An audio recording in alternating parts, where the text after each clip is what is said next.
Now moving on to the news, where stakeholders are now discussing peaceful protest in Nigeria following the 2024 nationwide protest in Abuja, organized by Clean Foundation. The protests, which resulted in 23 deaths and injuries, were organized against the removal of fuel subsidy and the demand for an increase in minimum wage for Nigerian workers. Clean Foundation and Tertiary Tech argue that a different situation could have been achieved. It's a fundamental right of citizens to protest or air their mind when they feel that things are not going right. And then the government must also understand that it's our responsibility to manage it well so that we will not destroy what we are building. Both the government and the citizens must join hands together to build the nations. And then when riots or protests like this are not well managed, it is the nation that suffers. And at the end of the day, all the progress we made in development is destroyed. We expect that there will be better understanding of what is good practice in crowd management and human rights protection during protests.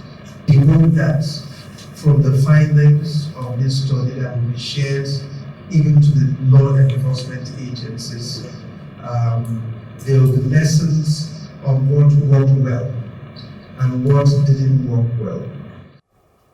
Civil society organizations in our panel discussion criticized the police and other security agencies, including the judiciary, for their poor conduct during the protest. Factually, we believe that protest should be the last resort. So normally you don't just wake up and say, I want to start protesting. And even when you get to the point where you're already protesting, you should also know when to pull back and negotiate. We cannot overemphasize the need for civic education. And that's why we had pro and anti during the protest. We need to start looking at, okay, the police as an institution, can they start looking for other methods, other avenues in calling protests? And I see no reason why a police officer, a law enforcement officer, to go to a peaceful protest ground with live ammunition and weapons. What about use of water cannons?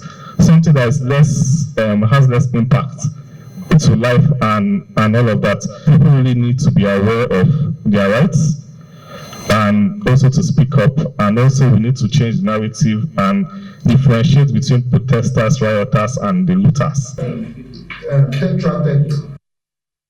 There's also recommended addressing security agency hard-handedness, but consensus was that protest is the only effective method for urging government to reconsider policies affecting citizens. Hello, hope you enjoyed the news. Please do subscribe to our YouTube channel and don't forget to hit the notification button so you get notified about fresh news updates.